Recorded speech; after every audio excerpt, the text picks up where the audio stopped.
Hi everyone, this is Maninder here and welcome to ESL point English. और आज हम लोग बात करने वाले हैं फैमिली से रिलेटेड वोकैबुलरीज के बारे में। तो यहाँ पर हम देखेंगे कि हम किस तरीके की फैमिलीज में रहते हैं, हमारे आजू बाजू में किस तरीके के लोग रहते हैं, किस तरीके की फैमिलीज में वो लोग रहते हैं, और वो सारी चीज़ों के बारे में हम बिल्कुल डिटेल में बात करेंगे यहाँ पर। और हम देखेंगे कि यहीं पे ही सारा सब कुछ फैमिली यहीं पे ही कवर हो जाएगा कि कौन किस फैमिली में किस तरीके की फैमिली से बिलोंग करता है। यहाँ पे हम पूरी तरीके की चीज़ों को लेके कवर करेंगे। तो देखिए, सबसे पहले अगर हम फैमिलीज के बारे में बात करें तो सबसे पहले लिखा हुआ है न्यूक्लियर फैमिली। न्यूक्लियर फैमिली का मतलब यह होता है कि जहां पर हम बात करेंगे स्मॉल फैमिलीज के बारे में, जहां पे कि एक मम्मी है, पापा है और उसके बाद में उनके 2 या 3 बच्चे हैं। तो फिर हम उनके बारे में बात करेंगे तो उनके बारे में बोलेंगे न्यूक्लियर फैमिली से। मतलब कि यहां पर हम देखेंगे कि वो फैमिलीज, जैसे आज के टाइम पे हम देखेंगे कि जो शहरों में जो फैमिलीज हैं, मोस्ट ऑफ द फैमिलीज किस तरीके की हैं, न्यूक्लियर फैमिलीज हैं। तो यहां पर हम देखेंगे कि जहां पर मोस्टली 4 या 5 मेंबर्स होंगे तो हम उनको बोलेंगे न्यूक्लियर फैमिली। तो न्यूक्लियर फैमिली के बारे में हम देखें तो जो फैमिलीज जो स्मॉल फैमिलीज हैं उनके बारे में हम बात करेंगे। मतलब स्मॉल फैमिली है तो फिर हम उसको बोलेंगे न्यूक्लियर फैमिली। आज के टाइम पे अधिकतर फैमिलीज कैसी हैं, न्यूक्लियर फैमिली है, राइट। उसके बाद में हम आगे बढ़ते हैं। सेकंड हमारा आता है one parent family. One parent family का मतलब यह हो गया कि जहां पे हम देखते हैं कि बच्चे हैं लेकिन उनको जो है या तो उनकी मम्मी या तो उनके पापा, 2 में से कोई एक जो है उनके जीवित हैं, या फिर अगर हम बात करें या तो जीवित है या तो 2 में से कोई एक जो है उनको लेके आगे बढ़ रहे हैं। हो सकता है दोनों जिंदा हो और उसके बाद में उनका डिवोर्स हो गया हो, तो उसमें से हम देखेंगे कोई 2 में से कोई एक जो है उनको लेके आगे बढ़ रहे हैं। तो उस तरीके की फैमिलीज को हम क्या बोलेंगे, वन पेरेंट फैमिली बोलेंगे। उसी के साथ में हम देखेंगे कि इस तरीके की फैमिलीज जो होती हैं वहां पे जिम्मेदारी किसी एक पर्सन के ऊपर है। और यहां पे अगर हम बात करें उसके बाद में हम नेक्स्ट के ऊपर आ जाते हैं। तो नेक्स्ट हमारा है single parent family. Single parent family भी बिल्कुल सेम ही होता है कि जहां पर मम्मी या पापा में से कोई एक जो है उस फैमिली को लेकर आगे बढ़ रहा है। तो यहां पर हम ये ना सोचें कि 2 में से कोई एक जो है वो उनकी डेथ होने के बाद में फिर हम उनको सिंगल पेरेंट फैमिली बोले या फिर वन पेरेंट फैमिली बोले। कई बार ऐसा होगा कि नहीं, दोनों जीवित हैं लेकिन क्या हो रहा है कि एक पर्सन जो है उस फैमिली को लेके आगे बढ़ रहा है, दूसरा पर्सन जो है मम्मी पापा में से कोई एक जो है उससे सेपरेट हो गया है। तो वहां पर हम यूज करेंगे या तो वन पेरेंट फैमिली या फिर सिंगल पेरेंट फैमिली का हम यूज करेंगे।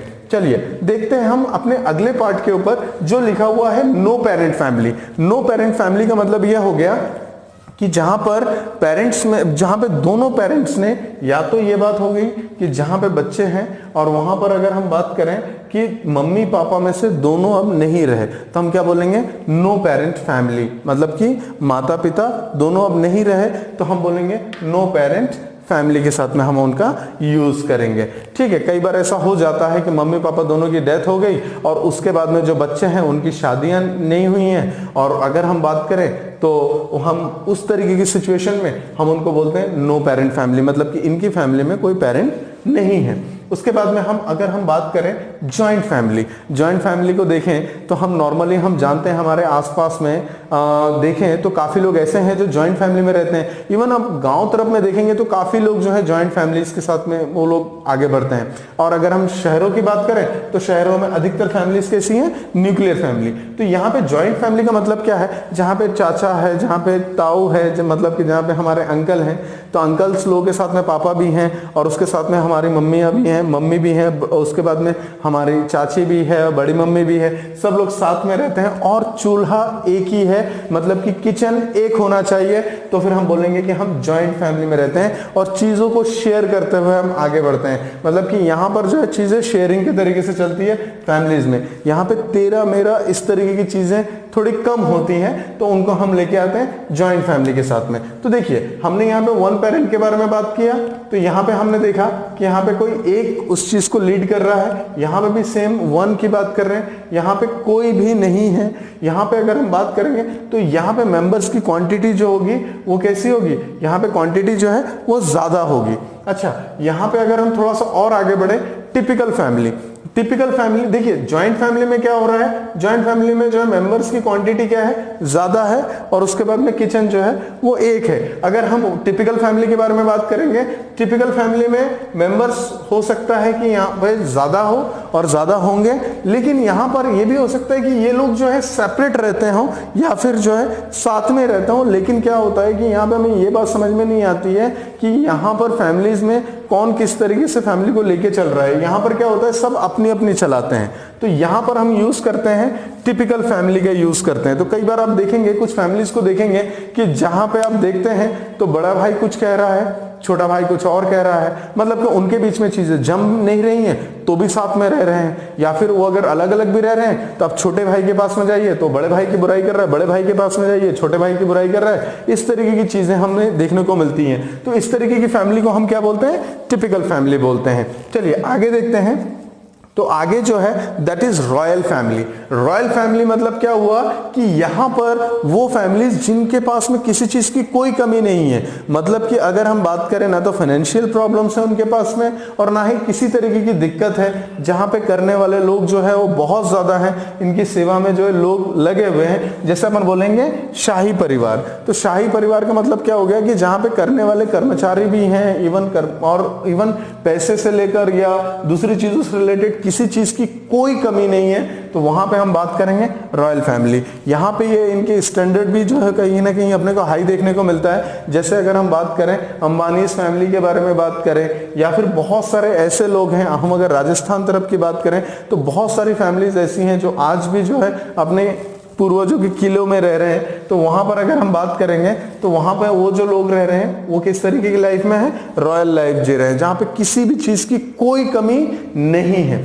उसके बाद में हम थोड़ा सा और आगे आते हैं जहां पे हम बात करेंगे ब्लेंडेड फैमिली के बारे में। ब्लेंडेड फैमिली का मतलब यह हो जाता है कि जहां पे लोग मिलजुल के रहते हैं। कई बार ऐसा होता है आज के इस दौर में जब हम लोगों को देखते हैं तो लोग अलग अलग सिटीज में अलग अलग जगह पे अपने लाइफ को लेके सरवाइव कर रहे हैं। तो यहाँ पर क्या होता है कि इनके बीच में कोई मतभेद नहीं रहता। अगर इनको अगर कोई डिसीजन लेना होता है तो फिर ये क्या करते हैं, सब मिलजुल के, कोई भी बड़ा डिसीजन अगर लेना रहे सब मिलजुल के यहाँ पे डिसीजन लेते हैं। तो इसको हम बोलते हैं ब्लेंडेड फैमिली। मतलब कि यहाँ पर हम बात करें तो यहाँ पर लोग, हो सकता है कि लोग सेपरेटेड हों, हो सकता है कि लोग अलग अलग जगह पर हों, लेकिन जब हम बात करें, जब किसी भी डिसीजन लेने की बात करेंगे तो वहां पर क्या होगा कि ये आपस में एक दूसरे के साथ में डिस्कस करके लेते हैं। और अगर काफी टाइम के बाद में भी मिल रहे हैं तो ऐसा नहीं कि कोई इसकी बुराई कर रहा है उसकी बुराई कर रहा है, सभी लोग जो है यहाँ पे मिलजुल के रहते हैं। तो यहाँ पे हम उस तरीके की फैमिलीज को बोलते हैं ब्लेंडेड फैमिली।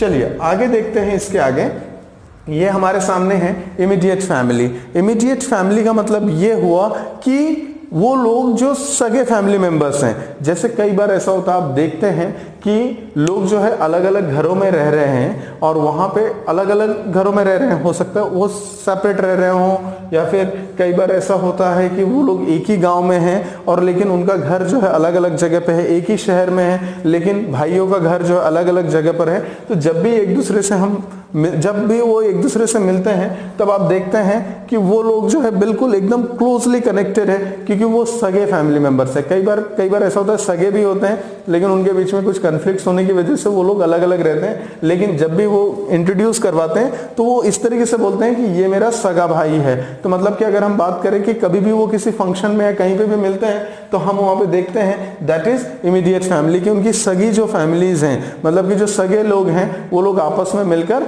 उस चीज को सेलिब्रेट कर रहे हैं या फिर आपस में बात कर रहे हैं, मिल रहे हैं, जो भी चीजें हैं, तो उनको हम किस तरीके से बोलेंगे, इमीडिएट फैमिली के साथ में बोलेंगे। अच्छा, इसके बाद में हम आगे बढ़े, that is extended family. Extended family मतलब क्या हो गया, एक्सटेंड वर्ड से हमें ये बात समझ में आ रही है कि ये फैमिली जो है बहुत बड़ी है। अब यहां पर जो है आप अगर देखेंगे कि फैमिलीज बड़ी होने का मतलब ये नहीं है कि वो फैमिली जो है जॉइंट फैमिली है। जॉइंट फैमिली में क्या है, एक किचन होना चाहिए जहां पे चीजें जो है शेयरिंग ज्यादा होनी चाहिए, यहाँ पे जो है चीजों को जो है मेल मिलाप करते हुए मिलजुल के चीजों को सुलझाया जाता है। एक्सटेंडेड फैमिली का मतलब ये हो गया जहां पे फैमिली मेंबर्स बहुत ज्यादा हैं, मतलब कि यहाँ पर ये क्या हो गया, ये एक बड़ी फैमिली है। तो मतलब कि अगर जिसमें फैमिली मेंबर्स जो एक बिग फैमिली, मतलब कि अगर हम बात करें एक फैमिली जहां पर फैमिली मेंबर्स की क्वांटिटी ज्यादा है तो वहां पर हम यूज करते हैं एक्सटेंडेड फैमिली। तो इस तरीके से हम देखते हैं कि जो फैमिलीज हैं वो जो फैमिलीज है वो इन्हीं के बीच में आती हैं कि आप देखेंगे कि जो भी लोग हैं, जो भी जिस भी तरीके से अपनी फैमिली को मैनेज कर रहे हैं, वो कहीं ना कहीं इसी के बीच में ही आते हैं। आप भी अपने आप को देखेंगे तो आप पाएंगे कि या तो आप न्यूक्लियर फैमिली में हैं, या जॉइंट फैमिली में हैं, या वन पेरेंट फैमिली में भी हो सकते हैं, टिपिकल फैमिली में भी हो सकते हैं, हो सकता है कि आप रॉयल फैमिली से बिलोंग करते हैं, ब्लेंडेड फैमिली से भी हो सकते हैं, इमीडिएट फैमिली और एक्सटेंडेड फैमिली के भी पार्ट हो सकते हैं। तो इस तरीके से हमने देखा कि हम किस तरीके से अलग अलग फैमिली से बिलोंग करते हैं, और उसके बाद में हमारे आजू बाजू में रहने वाले लोग भी जो हैं वो भी इस तरीके की फैमिली से बिलोंग करते हैं। तो आज के बाद में जब भी हम लोगों को देखेंगे और जब भी हम उनके फैमिलीज के बारे में बात करेंगे, तब हमें उनके फैमिली बैकग्राउंड के बारे में पूरी तरीके से पता होगा कि हम उनको किस कैटेगरी में रख सकते हैं, उनके लिए कौन से वोकैब का यूज कर सकते हैं। तो इस तरीके से हम देखते हैं कि फैमिलीज जो है इतने टाइप की होती है। तो इसी के साथ में अगर आपको अगर ये वीडियो पसंद आए तो आप इसको लाइक कीजिए और उसके बाद में कमेंट कीजिए और इसको सब्सक्राइब कर ले ताकि हमारे वीडियोस जो आप तक कंटिन्यूअस पहुंचता रहे। Thank you so much.